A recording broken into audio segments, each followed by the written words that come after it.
Hi, welcome to Scottsdale 360, a virtual learning series focusing on the people, policies, and programs that shape our city government and the community we serve. My name is Holly Walter. I'm from the Scottsdale Office of Communication, and today I'll serve as your host. For those of you here for your first Scottsdale 360 session, this program was developed so that we can continue to engage our residents and our staff despite COVID-19 and the challenges it presents. Due to the pandemic, both our Citizen Academy, Scottsdale Government 101, and our Staff Academy, Scottsdale Insider, were placed on hold until further notice. So while we wait to meet again in person, we have put together this series for your knowledge and enjoyment. Our presentations today, including questions, will be approximately 1 hour in length. So keep in mind, this is a fairly quick and high-level overview of our city's sustainability efforts.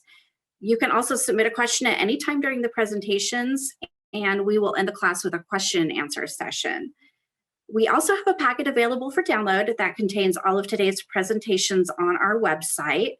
Just go to the same page you visited to register. The quickest way to find that is to visit ScottsdaleAZ.gov and then search Scottsdale 360. And additionally, we will ask you to complete a short evaluation to help us serve you better and meet your needs. So today we are lucky to begin our session with Environmental Initiatives Manager Tim Connor, who has prepared a presentation providing a brief overview of some of our city's sustainability efforts. And without further delay, I introduce you to Tim Connor. Tim, the time is yours. Good morning. My name is Tim Connor. I'm the manager of the Office of Environmental Initiatives here at the City of Scottsdale. I'm here today to share several different initiatives that we're working on currently and give you an update on some of the progress.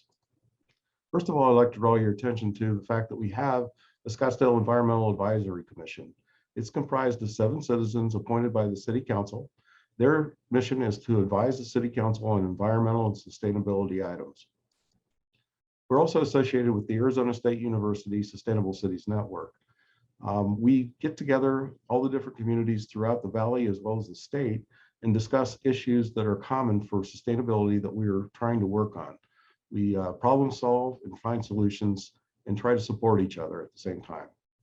In 2019, the Scottsdale City Council had a retreat where they developed priorities and goals for their oncoming years. One of the priorities was seek sustainability. To respond to that, the city manager's office created the Environmental Sustainability Steering Team. It's comprised of staff from the city manager's office, the mayor and council's office, community services, which includes parks and recreation, planning and development and tourism, which includes our office of environmental, public works, which includes our city builders, our solid waste department, our facilities management department, as well as our energy managers. Scottsdale Water is also included, and they are definitely our conservation people for trying to make sure that we're going to be safe with our drought problems that we're having right now. To structure this team, we started with the city's mission of simply better service for a world-class community. The strategic goal that we were focused on was seek sustainability, and our objective was to preserve and enhance the environment through energy, green buildings, solar, solid waste, and water initiatives. We created 5 initiatives, and I'll discuss the first initiative today, which is complete a sustainability plan, which includes a communications plan, green business and green events plans, also green employee teams for the city, and an Earth Day celebration. Anthony Floyd will be discussing our green building program, as well as the utilization of energy efficiency and how we're working on renewable energy sources throughout the city. I'll also talk to an ASU program that we're working on today, which is developing a heat island mitigation plan for our city. Additionally, I will talk to an alternative method of mitigating stormwater or utilizing green infrastructure and low impact development to control the stormwater. Also, John Stoneball will be talking to us about his waste reduction and waste diversion and recycling efforts from the solid waste department. And finally, Elisa Klein will give us some information about conservation and water use programs that are available to you as citizens.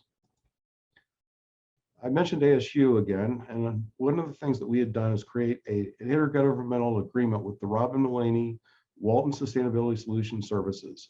For the next 3 years, we're working with them to do sustainability efforts throughout the city. One of the things that we're working with them right now is developing a scope of work for a sustainability implementation plan. Sustainability in Scottsdale, we've defined it a certain way, and this is what they've highlighted here. Sustainability in Scottsdale refers to the long-term social, economic, and environmental health of the community. So it's the three pillars of sustainability, not simply the environmental. Also, our communications office created a site page for us called Sustainable Scottsdale. If you go on our main website and search Sustainable Scottsdale, it'll direct you to this site. There are several different links that will direct you to current activities that are ongoing and ideas that you may have, as well as what residents can do and what businesses can do. We also use this site to catalog different things that departments are working on to try to provide sustainability for our community. We've created a green business application form. The intent was to allow smaller businesses to certify themselves as green and then be recognized for that for their marketing.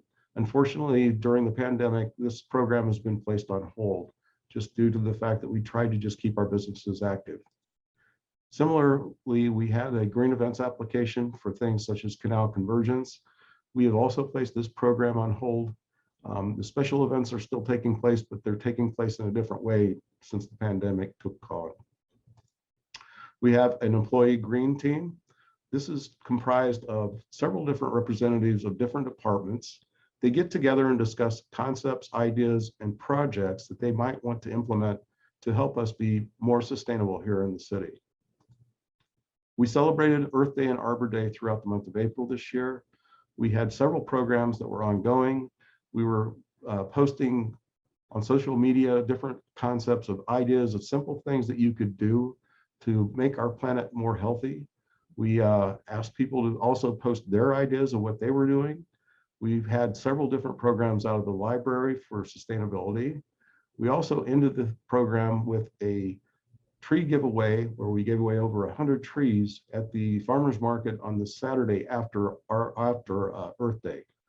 Also, we were able to plant over 81 trees in our parks during that month. Going back to ASU, currently they're working on an urban heat island mitigation plan with us. We asked them to focus on their growth areas, which include the Air Park area, which is north and south of the 101, the downtown or Old Town area, and then around the Sky Song site being the central point, both the east and west corridor of McDowell Road and the southern Scottsdale Road as well to our border from the downtown. They're going to be providing us with different ideas and concepts that we can start to implement when we're working with development throughout these areas. And again, this is just another heat island map that's showing a little bit more distinctly what we have going on here as far as the heat. Obviously, the redder it is, the hotter it is. So here's our Air Park area again. Our Air Park area again. Here's our Old Town, downtown area. And here's the Sky Song site with the McDowell corridors and Scottsdale Road corridors. We hope to have this plan completed sometime in mid-July. The final initiative that I wanted to discuss was the alternative way to manage stormwater that we've been working on. The city of Scottsdale led a group from the ASU Sustainable Cities Network to create this Greater Phoenix Metro Green Infrastructure Handbook. It has 10 details that are helping different communities put in place details of how to do green infrastructure and low impact development. Let me explain what that means. Green infrastructure refers to a class of stormwater control measures that slow, capture, treat, and infiltrate or store runoff at its source, so it keeps it localized. Low impact development is the engineered stormwater management approach utilizing green infrastructure techniques which mimic nature and manage and treat rainfall near its source using decentralized control methods to gain the benefits of green infrastructure. When I say decentralized, I'm speaking to something similar to the concept of rooftop solar versus having a large utility scale solar type of event. So not large areas for drainage, but you're trying to localize it on the site. Some of the benefits of this is it accommodates the valley's requirements for first flush.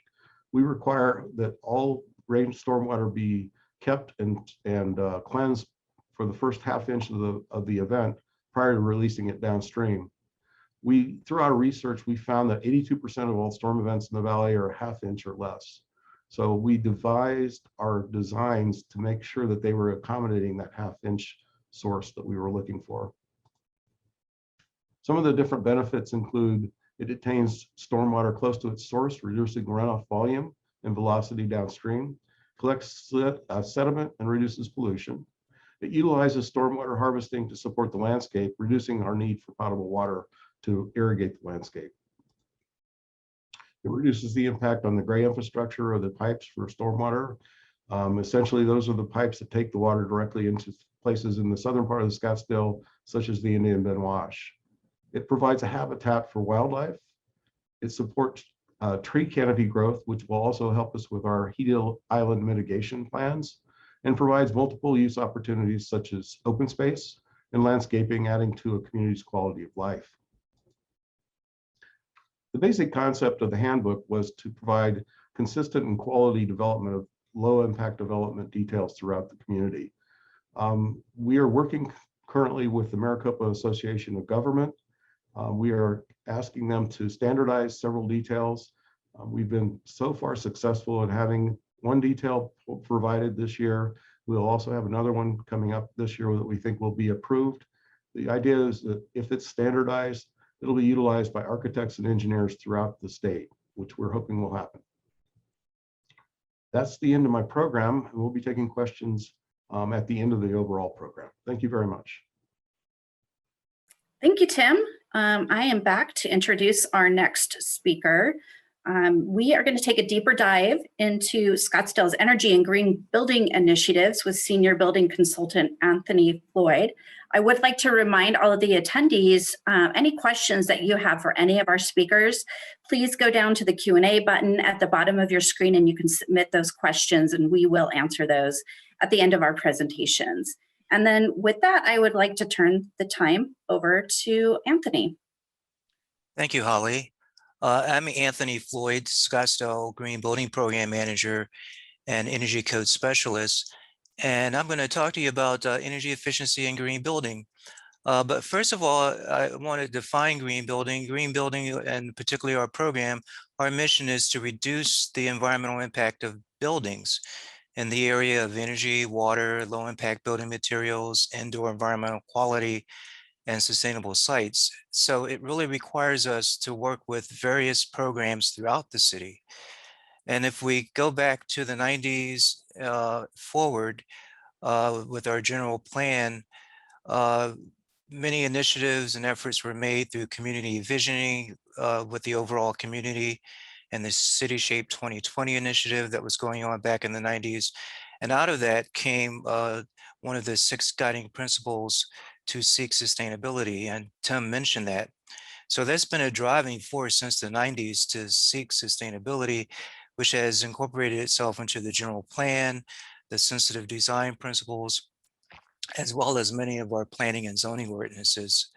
So I work along with planning, zoning, water conservation, which you'll hear more about later, energy and green construction codes. So I work with the building department within planning and development, capital projects and facility management for our city facilities in terms of coordination and particularly with our codes and standards. And then finally, the housing rehab program. They receive funding from HUD, Housing and Urban Development Department, and part of that funding requires energy efficiency upgrades, and we've incorporated green building into those guidelines. So our green building program started in '98. It was in concert with and an outgrowth of those efforts I just mentioned. And we've integrated our green building program into the planning and development process. So we're part of plan review, permits, inspections. We actually issue green permits and we issue green certificate of occupancy as a result of final inspections. We do a number of public outreach programs, including green building lecture series and webinars, and one-on-one meetings with developers, architects to help them get their buildings qualified for green building. So there's been many trends over the last 23 years And we've been tracking those in concert with the industry. The industry has really been transformed over the last 20 years because of many green building efforts and initiatives. And we've really tried to stay in tune with that and updated our building codes, our energy code. We've adopted a green construction code, which address all of these items that you see on the screen here. For heat island mitigation for our green building program, we strive to reduce heat island effect by having shading on at least 50% of the property, hardscape at least, particularly asphalt, and shading by trees, not just structures. And then distributed energy, rooftop solar, we've been promoting and we've been seeing a significant increase. So I have a slide on that to show the phenomenal growth of solar. So we try to accommodate that, particularly with future growth and expediting plans. We actually issue solar permits for those projects. So for the last, well, since 1998, we have over 1,400 green building projects, primarily green homes and residential, done by many different architects and developers. And it's equivalent to removing 1,037 cars from the street. And we took the energy savings and determined the equivalent greenhouse gases and was able to determine what the equivalent cars emissions would be. We also have over 20 green commercial and multifamily projects. Since adopting the Green Construction Code in 2012, we've seen a dramatic increase, and particularly with zoning. Certain zoning districts in the city requires compliance with green building. So they're either getting a third-party national certification for those buildings or following our adopted Green Construction Code. And also for city facilities in 2005, we adopted the LEED Gold certification resolution for all newly constructed city facilities. We have 14 buildings to date. 4 of those are platinum. LEED stands for Leadership in Energy and Environmental Design. It's a nationally and internationally recognized rating system, and it's something that we've adopted for city facilities and many other cities around the country. And we're still learning as we go through this process, particularly for maintenance and operation of those facilities. So it requires a considerable effort on all of us, including our facilities management team. And then I mentioned to you about the increase in solar. We've been tracking solar since about 2002 with our solar permits and inspections. And the green bars you see going up is the PV, photovoltaics, that's solar electric, generating electricity. And those blue bars is solar hot water. It's really dropped off and never really achieved the success as photovoltaics. And we're going to continue to see this. We're amending our codes, energy code, to require solar ready. Actually, we've already amended for residential. So all newly constructed single family homes have to have a space dedicated for future installation of panels. And then finally, just want to mention about our public facilities energy projects. We have a full-time staff person in our facility management office, the energy contract coordinator, that's in charge of our energy savings performance audit, which was just, well, the award will actually be officially selected by City Council this month, but the contract has been awarded and it will be approved by City Council. And we'll be seeing upgrades to various city facilities based upon those 20 building audits, and improvements will occur late this year and early next year. And it may include some solar as well, because we have a separate design build contract for solar at the North Corporation Yard.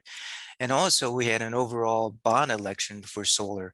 So you'll be seeing more solar installations around the city on city facilities. And then finally, electric vehicle charging. We're working with APS. We're a part of their program to install more or to install EV charging at a number of our facilities around the city for employees as well as for general public patrons and customers visiting our facilities. So that's all I have now, and I look forward to answering any questions at the end of our session. Thank you. Thank you so much, Anthony. I am going to introduce our next speaker. He likes to say that he loves to talk trash. And today he's going to share how our solid waste division plays a role in the city's sustainability efforts. So I am pleased to introduce you to Senior Solid Waste Program Manager, John Stumbaugh. And John, the time is yours.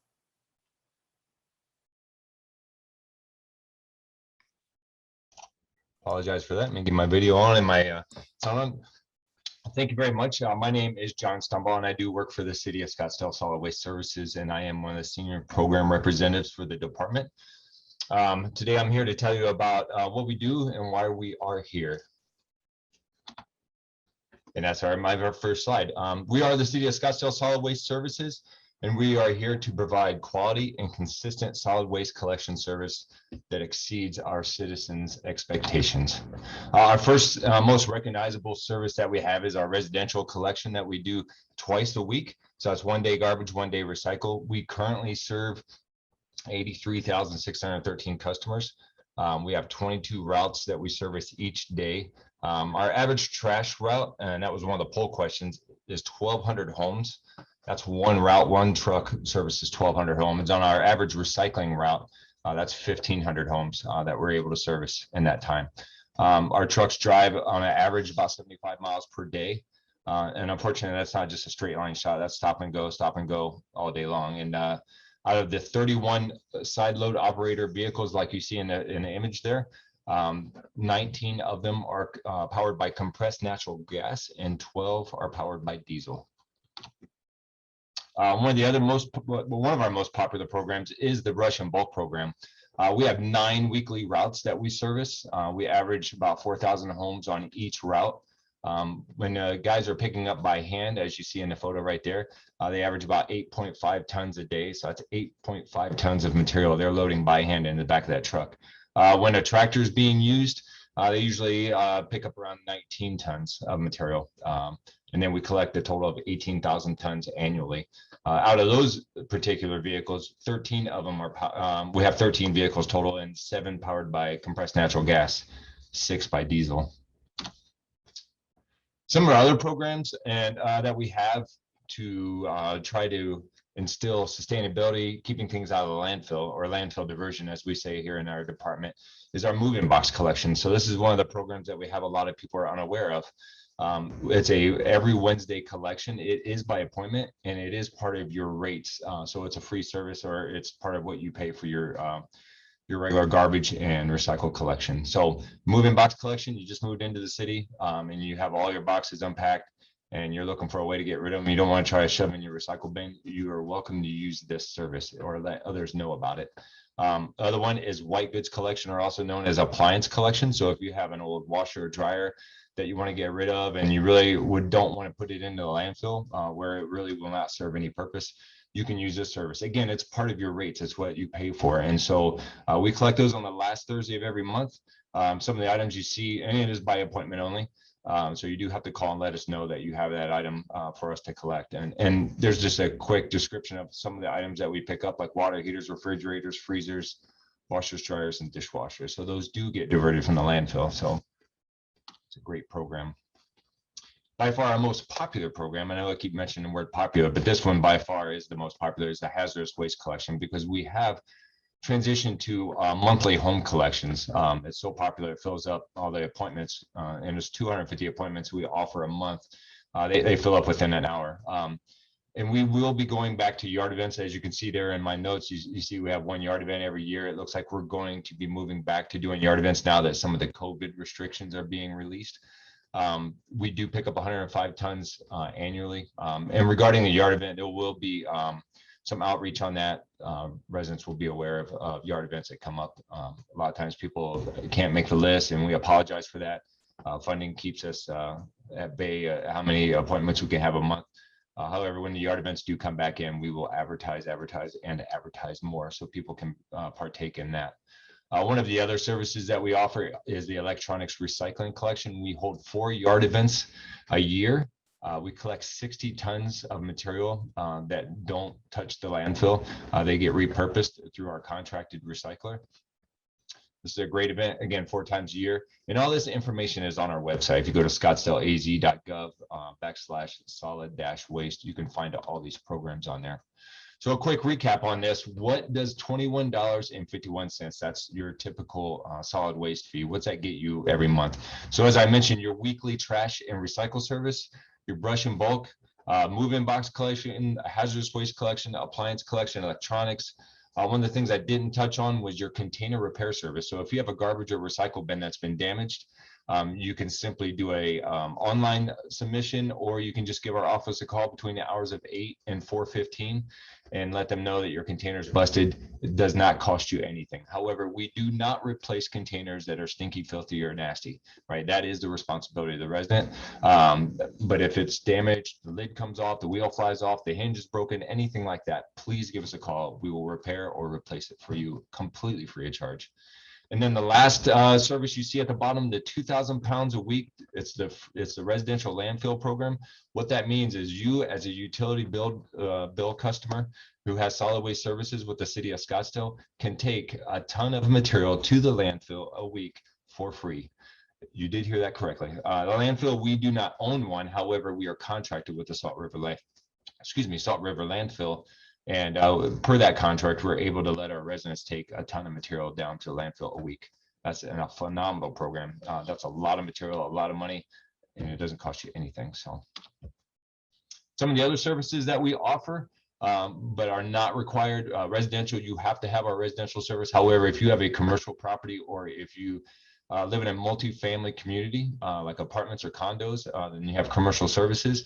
We do offer commercial services, and we collect garbage or recycling 6 days a week. Again, we provide both garbage or trash and recycling services. We do have competitive rates.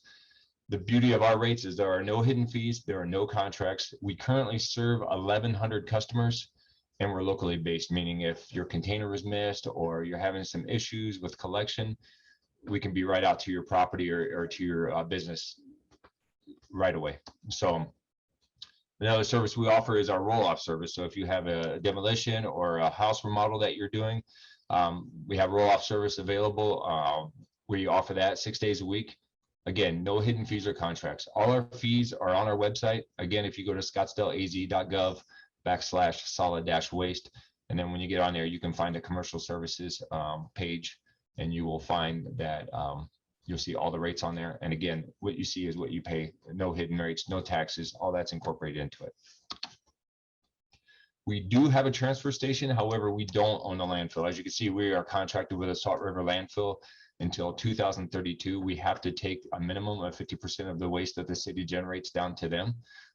We are, I don't have the slide on here, and I should have added that, but we are currently in contract with the city of Phoenix to handle all of our recyclables. We're taking our material over to them currently, and they're handling all the processing of our recyclables. Our transfer station, 65% of our waste gets handled there. The unique part of that transfer station, and because the city is elongated, is a lot of material goes to that transfer station, and it saves us on fuel, and saves us on man hours, and it saves us on wear and tear on our vehicles. The material is dropped off there at the transfer station. Trucks are able to head right back out to their route. So it's a beautiful building. If you ever want to come out and check it out, you just let us know. One of the other things that we do is education and outreach. And I happen to notice in one of the questions, someone asking if somebody could come out and speak, and that's exactly what myself and members of my staff do. We'll come out and do presentations. You can come out to our transfer station for tours. To go to the recycling plant, as you see there on one of the pictures, that would be something you have to arrange with the city of Phoenix. However, tours would be available. I'd have to look and see what their COVID restrictions are, but you can look into that. And again, with more restrictions being released, we're going back into community events where we come out, just teach people about our programs, ways to divert material from the landfill. And then one of the other things that we do is obviously our customer service and code enforcement issues. So anything solid waste related, like illegal dumps, people that are stealing containers, we go out and investigate those and take care of those. Our challenges here in our department is safety. We are the 5th deadliest job in the United States. We've had quite a few accidents within our department. Unfortunately, that's kind of the nature of the job. We are taking measures to make sure our employees are safer and slowing down and doing things in a way that will keep us from getting hurt. Some things we can't avoid, people placing the wrong things in containers. And as you can see in the faded image there, it's one of our trucks that burnt to the ground because of hazardous material that was thrown into the garbage. I had quite a few truck fires actually, and a lot of it has to do with the load fires. And so just want to make sure you place the proper items in the proper container or the proper way of being disposed of. The other big issue that we run into is employee turnover. We have a lot of people that come and go through here. It is a very difficult job. However, there are some benefits to working here at the city, and I know I enjoy it. There's many guys that stick around, but that's one of the things that we deal with often. And so the last thing, one of the most memorable things about our department is the fact that the automated side loader in the picture you see to the right, that's one of our newest vehicles, actually started here in the city of Scottsdale. If a lot of you don't know, back in 1969, the very first prototype, as you see on the picture on the left, was designed here in the city of Scottsdale. It was a prototype that was actually a forklift mast turned sideways and a bunch of contraptions put onto an old front loader that was taken out of service. The program was so popular, it obviously evolved into what we have today, which is one of the newest and greatest garbage trucks. The truck you see on the left, the son of our Godzilla, it was named Godzilla simply because the gentleman that was working on it, as a prototype, the only one of its kind. You couldn't exactly go down to AutoZone and get parts for it. He got so mad at it because it would break often. He got so mad, he said, working on this thing is like working on a fire-breathing monster, like working on a Godzilla. Well, the gentleman that designed it happened to be in the area when he said that, and so they nicknamed it Godzilla. And so from that one design, we've got what we have today in 2021, some of the newest, most high-tech garbage trucks you will ever see, ever. You'd be surprised to get inside and look at one and see what they're capable of doing. And so all this information, again, is on our website, and you're welcome to check that out at any time. Again, it's ScottsdaleAZ.gov /solid-waste. And that is it for me. Thank you guys very much. Wonderful. Thank you, John. I would like to wrap up today's session and turn it over to someone who's going to talk about a topic that's not only important for Scottsdale, but probably for our entire state, which is water conservation. So I am pleased to introduce Water Conservation Coordinator, Elisa Klein, and turn the time over to her. Elisa? Well, hello. Yes, I am the last presentation, so we will move through it. I am the Water Conservation Coordinator, and I've been working in water conservation for about 23 years, so I've been here a little while. My thing is loading, sorry guys.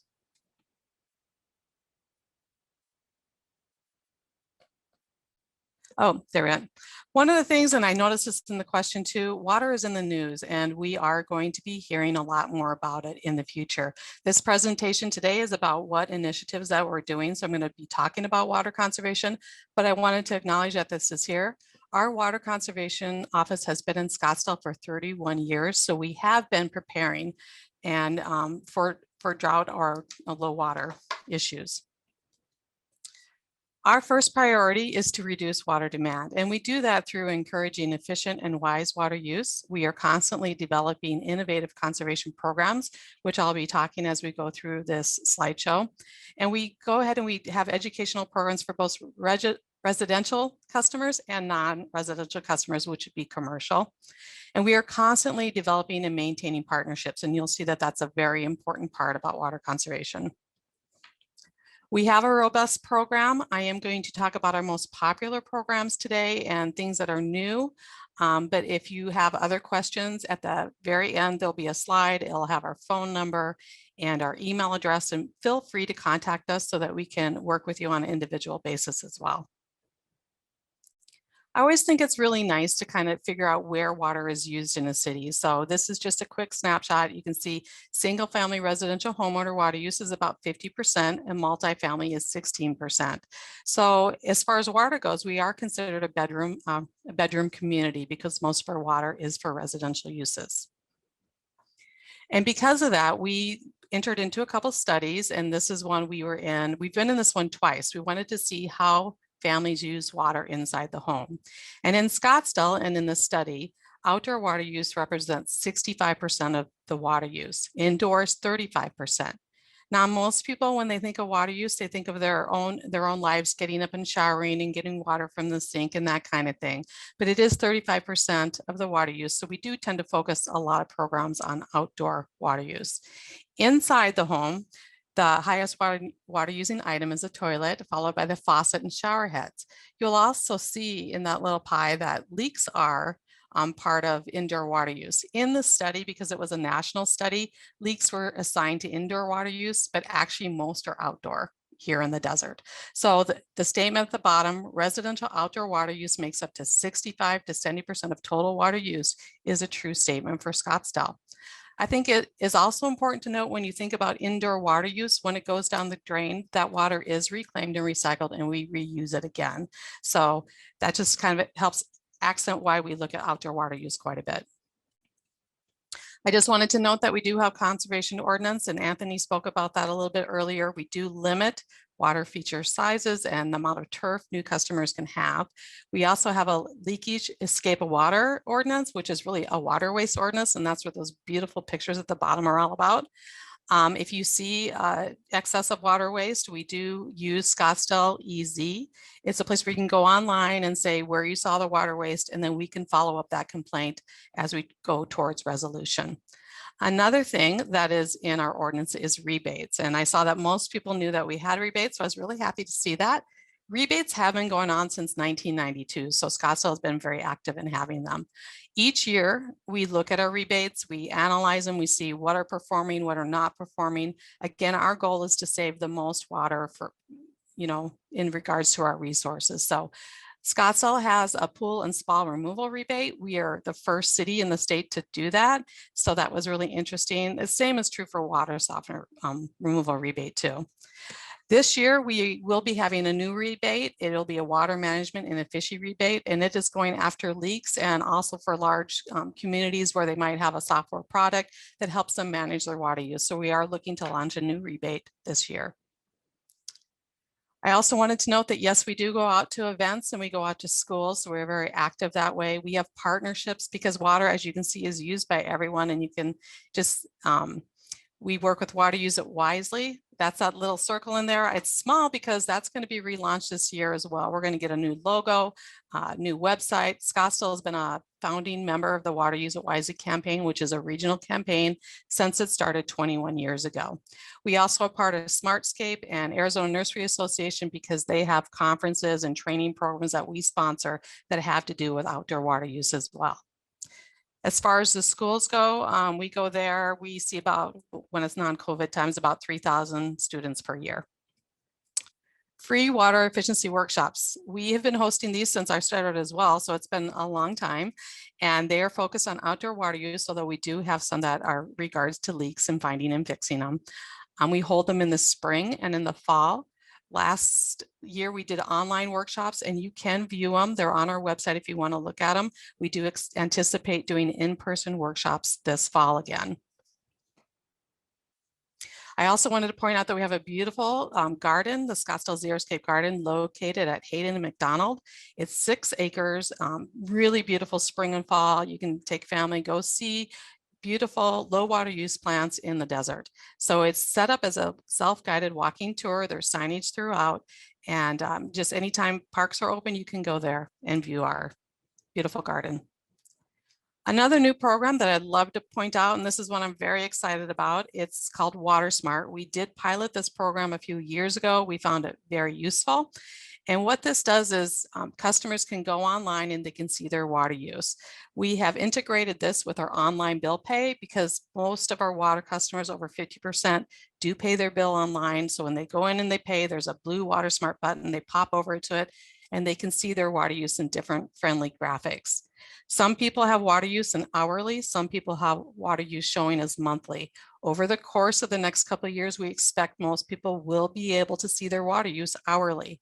We will also in the future with this program We will be able to set up leak alerts in the future, and people will be able to set up their own notifications once they're hourly, so they can notify themselves, are they using more water than expected, that kind of thing. So it's a very powerful tool that we're excited to use as we move forward, and we'll be putting out more and more information about that tool. Residential outdoor water efficiency checks. These have been going on for about 20 years, probably our most popular service. This is when a irrigation specialist goes out to a family's home. They go help you look at your controller, how much water you use, give you tips. With the advent of having Water Smart, what we're finding is when people do get their hourly water use and they look at it, they're really surprised on how much they use in a day. So this program, the outdoor water efficiency checks, will really be for those people who maybe they don't have a leak, but they use more water than they think they should, so we can help them reduce their water use. We also have a commercial audit program, and we've been doing this for about 4 years. We have gone out to some of our largest water users in the city. So single family residential homeowners might not know about this, but this is a really big program for us, and it's very exciting. This year, we also are doing audits for City of Scottsdale facilities. So we're partnering with facilities and looking at ways where we can reduce water use and monitor water use. HOAs and multifamily, and I believe there was a question in there about this as well. We do go out and do presentations to HOAs. Typically, a lot of times they're about regarding turf removal, or if an HOA wants to reduce their water use, we'll go out. Usually we'll work with the board or a landscape committee, and we'll go through things like you can see the graph there with a pretty design or water use marks. That is what the HOA is actually using, and then the dotted line shows what they should be using. So we can go through that. We can show HOAs where their meters are. We can talk about water budgets. We say this is a new program because we really have new tools for this program to make it better. And the next one I want to talk about is a water fluence pilot. This is a tool that's going to help us with HOAs, and it can also help us with large landscapes that are from commercial properties. And as you can see in the picture down there, Gilbert has been using this. So we are hoping to join them in using water fluence. What it does is a water customer with a large landscape, we build a budget, we start putting in their water use, and they can start tracking their water use through the months. Also, the home or the HOA community can look, or the board members can look at the water use, the landscaper can look at the water use, and also the property manager. So it's a nice platform for those people who are working on a landscape. They have shared information and know how they're doing based on what their water budget should be. Finally, communication and messaging. Yes, we are in the news, and you're going to be seeing a lot more from water conservation as well. We're going to be stepping up the opportunities to speak more to people. We always try and partner with other communities and other departments within the city, as Anthony had mentioned, with green building and sustainability and low impact development. All this is wonderful. We work with our pools and our parks departments. So we really try and get out there and get the message out about water conservation. Again, right there, you can see our information is on the website. So you can see our address right there, or you can email us or just give us a call and we'd be happy to talk to you.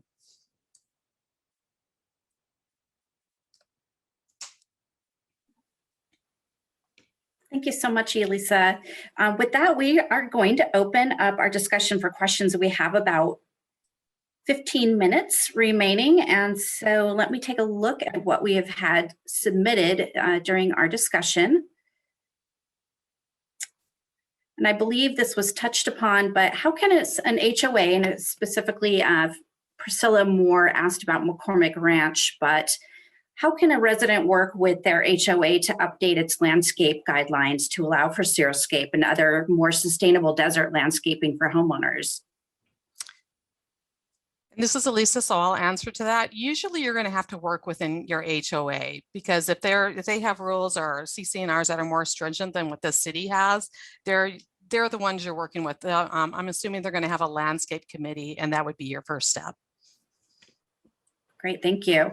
And I believe we did address this question, but we can go out and speak to homeowner associations on any of these topics, or do an abbreviated version of our sustainability presentation. If that's something that you would like to arrange, feel free to email communications@ScottsdaleAZ.gov, and I will help you get that set up with the right person. Now, Andrew Song would like to know how friendly are we to alternative building method, adobe, cob, bale straw, and things like that? Yes, we're very friendly. We've had many alternative materials used in Scottsdale, including foam house with a high density foam roof, foam foundation, as well as rammed earth. You mentioned straw bale, adobe. We actually have code provisions for alternative materials. So that's something that we've always been open to, as long as it meets the structural and fire resistive requirements that we have in our building codes. I am available to assist anyone who wants to use alternative materials. I'll meet with you and discuss our safety requirements. Great, thank you, Anthony. Nancy Bogardus asked, I understand that we are heading into a water shortage. How many aquifers do we have? Are they currently full? And will Scottsdale be reserving our water for grass, pools, and so forth? So a little bit out of my total area, we do have a hydrologist on staff and a water resource manager that typically deal with these questions. But the aquifers, they're interconnected and below the city of Scottsdale. I would have to check out with them to know what their levels are. I do not have that information off the top of my head, but feel free to call me. I can find that information out for you. If you're, and you asked about the water resources, Scottsdale has water rights and we've had them in the past. We do not expect to be putting in restrictions at this point, but we are going to be doing a much more heightened campaign regarding water conservation. And of course, we're going to be following water resources and acting appropriately. If you have a very strong interest in water and you'd like to learn more, we do have the Water Citizen Academy that is scheduled to occur in the fall. And if you're really interested in how we have water, our aquifers and all that kind of stuff, I recommend that you attend that program. It's a 5-week course and you can find it online. Great, thank you, Elisa. John, how can a resident get rid of batteries or hearing aids and other hazardous waste? And also a shout out goes to your group and a thank you for managing our collection and recycling daily on the streets. Well, thank you very much for the shout out. As far as batteries, any kind of lithium rechargeable batteries do have special handling, or your NICAD, any kind of, so you would be able to sign up for our hazardous waste collection. We do that at the top of every month. I should say better, the first of every month. The sign up begins at 8 o'clock in the morning. You do want to jump on there quick because it does fill up very fast. If you're unable to get on our website and get signed up, there are alternatives. You can either reach out to our contracted handler of our hazardous waste. They're called Carry Environmental. And you can always call our office to get more information about them. Or there's local retail stores, battery retail stores that will take back old used batteries as well. So you can also look into that as a resource. Great. And John, another question. If a trash can is banged up and a resident wants to discard it, what would be the best way to do that? What type of collection would that person use? And I'm not sure if they're talking about one of our containers or just a trash can. Yeah, I'm not sure. If it's one of the city trash cans, yeah, you don't want to, if it's one of the city's trash cans, you don't want to throw that out. That actually belongs to your property. If it's just a regular trash can you're trying to get rid of, you can place that out for your brush and bulk collection, and we'll pick it up at that time. I hope that answers your question. Thank you. Elisa, another for you from Andrew Song. Do we have a study and initiative to use reclaimed water for drinking and consumption? He heard that we have the most innovative program for it.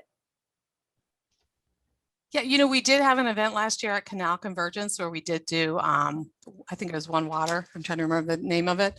But yes, we do have an initiative too. And I do believe we did go out for the permits. Again, you're going to be a little bit outside of my area, but I can find out more and direct you to the appropriate person. But yeah, we have been working on that. And that was a very big celebration last year for One Water. Okay, and one more question for you from Deborah. How can an HOA participate in the water fluence pilot? Just give us a call. Again, that number is 480-312-5650. And we'll need to meet with your board and make sure that everyone's on board with it and, gather type of information. And we do need some participants. So yeah, just give us a call and we'll see if it can work out for everybody. Perfect. John, Lynn Stark would like to know, does Scottsdale have a plan to start eliminating plastic bags like some other communities? Well, that would be a no is a short answer. Actually, the state of Arizona has a ban on banning plastic bags. Believe it or not, there's a law in place that was put many years ago. So we cannot ban plastic bags here in the state of Arizona. So that's the short answer. So we just try to promote people not using them.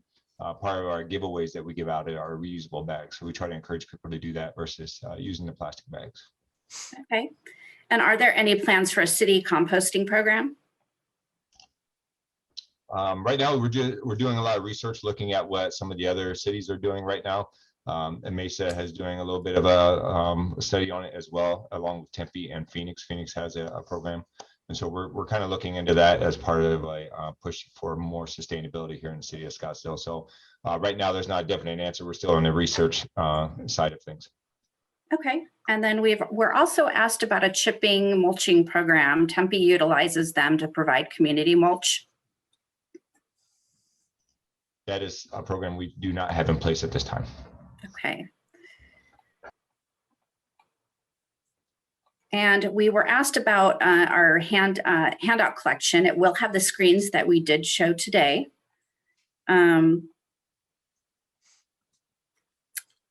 Let's see. And then what is being done, John, with the items we recycle currently? So as I mentioned in the presentation, right now everything is going over to the city of Phoenix at their North Gateway campus on the I-17 and I want to say Joe Max Road, I believe is the intersection right there. So they're handling Scottsdale's material.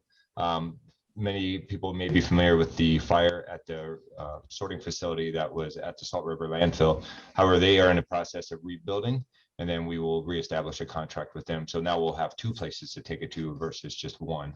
And so that's what we're doing. But right now, currently, Phoenix is handling our recyclables. Okay.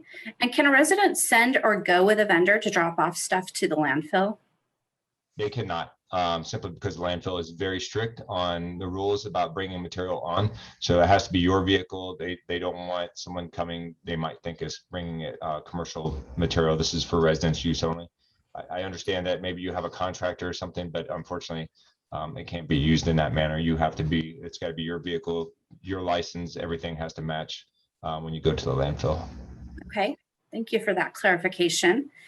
Elisa, as our water levels continue to lower, what happens with parks, sports fields, and such? Does the city ration water use for these types of facilities? Okay, so first of all, a majority of our water comes from the Central Arizona Project, which is surface water. We also receive water from SRP, and then we do have some groundwater use, but we also recharge into the groundwater. So I'm not quite sure where the lower the level is, but we do have rights to enough water for our city. We also have a drought plan. If it comes to a point where, say, the CAP canal becomes, or Lake Mead becomes low when they trigger things, we do have a plan in place for what we do. At this point, we're not going to be having restrictions. And as far as our parks and that kind of thing go, if they're over 10 acres, they have a water budget. In fact, our parks are quite good at conserving water. They've been using budgets for forever, ever since I've been here. So, and they put a budget on every single park, and they will be posting that online with each park in the near future as well. So restrictions, we don't see them coming up right now. We'll just have to continue to watch our water resources. Great. John, should we put caps back on items that we put into our recycling bins? Sorry, get my video up. So it depends. There's not a clear-cut answer. So if you have a glass container with a metal lid, you can separate those, but like your plastic water bottles that have a plastic lid, those can remain on there. It could be either way, but at least with the metal, you don't want two different materials on there. So plastics can remain, glass with metal lids should be removed. Okay, Great. And then Renee Rule wanted to know if where we can learn about proactive efforts aimed at educating residents on what materials are and aren't recyclable. There seems to be some confusion, especially with plastic bags, which she knows can damage recycling processing equipment. That's a great question, because we actually have a tool on our website called the Recycle Right Wizard. And what that is it has a database of, I think I'm over 600 different items now. It might be even more. I was just updating it yesterday, of items that are accepted in our program and those are not. There are a lot of things that are recyclable, but they may not be accepted in our curbside program. So notably, like your hazardous waste material can be recycled using a different method of disposal. But when you want to look at items that we accept in our program, you could just go on that wizard and find out. You click in an item and it should pop up and give you the proper method of disposal for that. Fantastic. Okay, well, with that, we have just a couple of minutes left. So I would like to thank everyone for attending today. We hope you've learned more about our ongoing sustainability efforts and enjoyed our session. If you haven't signed up already, I invite you to join us again on June 24th for our planning and development session, which we will talk about how this service area works with the community to shape our future, for everything from our neighborhoods to our commercial centers and beyond. And we will cover the key functions of long range and current planning, building plan review, and inspections, as well as code enforcement. And again, thank you so much for joining us today. Please don't forget to complete your evaluation, and we will see you back again in 2 weeks. Thank you so much.